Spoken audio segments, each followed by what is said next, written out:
The Unscrewed Mind.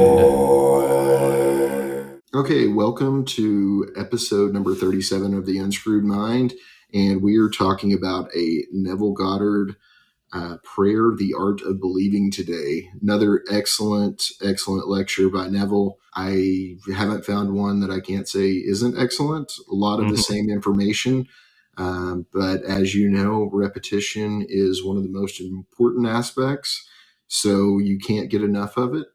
And all of the chapters of this kind of flow together and kind of repeat the same information just in different forms and things that you should be doing to help yourself along the way through life, through manifestations, through whatever you want to call your journey, just things that you can do to improve you, to get the things that you want, and to feel the best that you can possibly feel.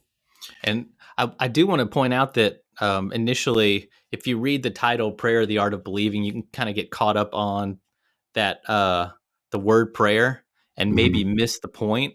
So in my mind, in the notes I've written, and when I was reading this, I was substituting prayer for the word meditation, visualization, quieting your mind. Just I don't want anyone to miss the point of the message by getting caught up on the fact that it comes across as more religious than it really has to be.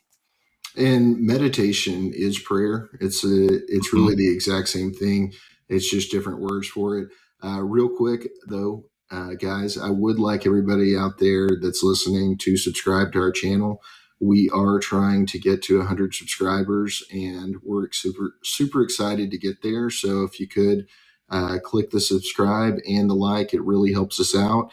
And if you like the Law of Attraction, spirituality, and Neville Goddard, this is a channel that you do want to subscribe to.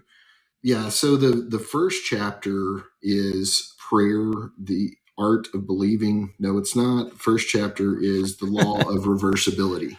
I feel like in this lecture, Neville really kind of paves the way for imagination and belief and faith are the most powerful force in the universe. And he's done that in all of his lectures. And then he calls out the law of reversibility at the very beginning, and he's reverse engineering getting what you want, starting with the feeling. So he talks about how heat can produce motion, and motion can produce heat or friction. So it works both ways. And he talks about electricity being able to produce magnetism, and then magnetism being able to produce electricity. Wow. Basically, what I really like is, and I wrote this down, if a physical fact can create a psychological state, then the reverse is true. Yeah. If I can be somewhere and feel a certain way, then I can feel a certain way and get somewhere. Yeah. And it's pretty strong when you boil it down. Well, yeah, look at when you are anxious about something that hasn't come, and then anxiety overwhelms you when you're put into the situation and you've been leading it up to that point. Yeah. It works the exact same with positive thoughts. Yeah. And it's just easier to gravitate towards the negative because of programming from the past, basically. And, this is a great exercise, is just thinking about how you would truly feel in the situation if it was fulfilled. But at the same time, if you truly had everything 100% complete right now, what would you be working towards?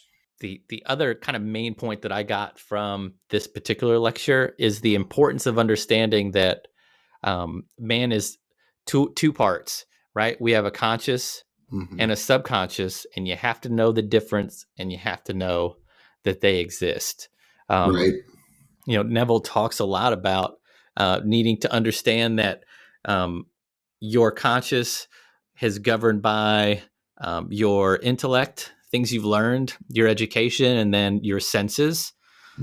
Your subconscious is powered by everything else that's below the surface, and it's completely amenable to suggestion, which we know, and it also is not controlled by those things. So if you your subconscious can direct how you think and feel without you knowing, but you can also, through repetition, kind of cement feelings in your subconscious that can change the direction that you would go normally.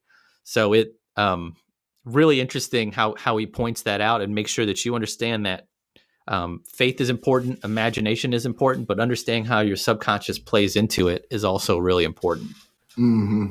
Yeah. And, so many times you are thinking that you're consciously thinking about how you want something or you're going to do something, but subconsciously you have the exact opposite thought process going on, and you're not maybe fully aware of it.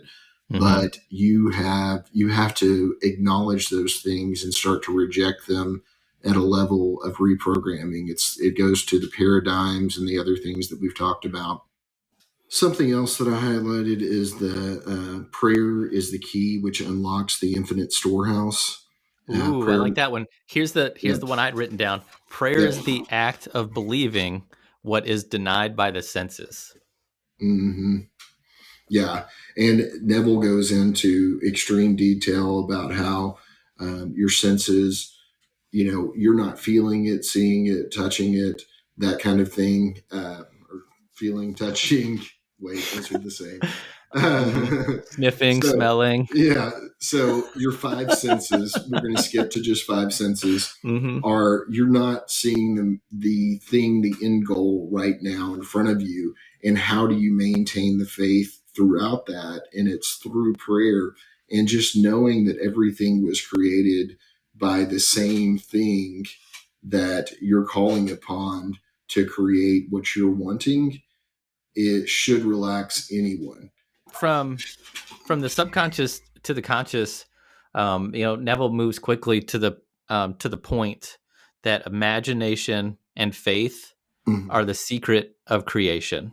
From my notes, imagination and faith are all you need to make what you want a reality, and your success depends on your ability to accept and feel as true what your senses deny. Kind of along those same lines, being able to imprint what you want on your subconscious and allowing that to take control like it always does anyway and kind of override your conscious, which is tied to your senses, is kind of the secret to getting to your end goal, your desired situations. I think that's a pretty good summary of what he talked about. I do want to say that he kind of has like these highlighted kind of takeaways that I wanted to talk about.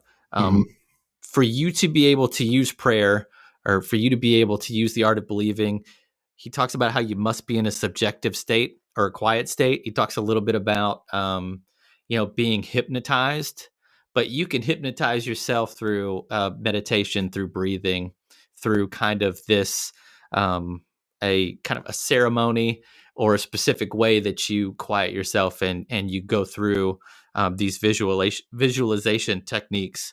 And also he talks about how you must have a clearly defined objective. I think that's really important.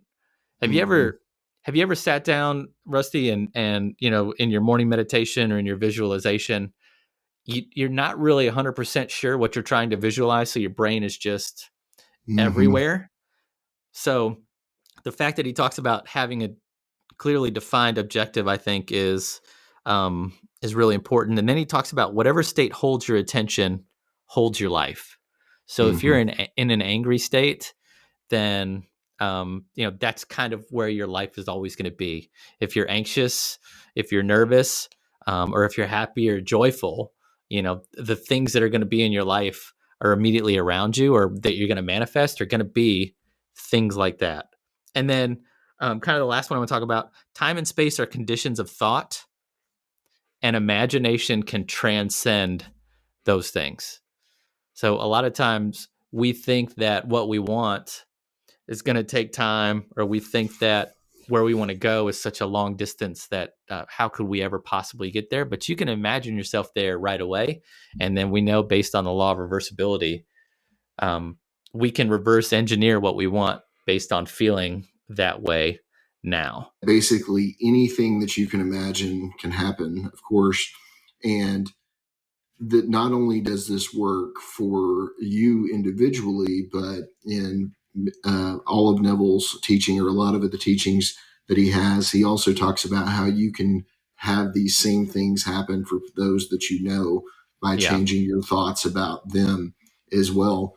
And this is with 100% true, and thinking about other people in a different light, or wishing well upon them, it is amazing how quickly it acts for them. And it things just change. I mean, I've seen it with so many of my friends, and just people that I've met. Just things have switched for them after I start to think differently about how they feel about themselves. Because a lot of people, and I talk to a lot of people and coach a lot of people on not talking negatively about themselves. Yeah. And whether it's the way that you look, the way that you feel, the way that you behave, if you just remove the negative from it. And, if you think that someone is not going to be attracted to you because of the way that you look, or the way that you act, or just you in general, then that's the vibration that you're putting off. And that's what you're going to attract. And that's why you have to take these teachings and put them into action and change the way that you're thinking on a daily basis. Because there's so many people that I talk to that it's just one negative thing after another about their life. And I'm just like, why are you continually telling me this stuff? You've been doing it for years, I mean, you've said this kind of things for years, and that kind of thing has been repetitive in your life, and you want something better for them. And so I've moved to, and a lot of times, if the person won't take the information on their own, is I start to think differently about how they have received the information and things are going good for them. And within a few weeks, it is a total change from how that person is acting. Yeah, Neville talks a lot in detail about how your subconscious energy can communicate with someone else's subconscious energy. He calls out telepathy, and he very much believed that you can affect change in someone else simply by imagining them in a different state. Just one of the last things that I'm going to bring up here about this, and you can go look at this. You can Google it, or we can probably put a link in the description for this. No, maybe not? Yeah, okay. Sure. For this, and Josiah Brandt, I have to give a shout out to him, because I always listen and read it at the same time. Listen to him read it to me and look at it. It just helps me absorb the information faster. But imagination is the beginning of creation. You imagine what you desire, and then you believe it to be true. Every dream could be realized by those self-disciplined enough to believe it. So this is super powerful, and it speaks to why any manifestation that you're wanting hasn't come into existence already, for me at least. And the way that I look at it is have you reprogrammed your subconscious mind to accept what isn't? The Unscrewed Mind.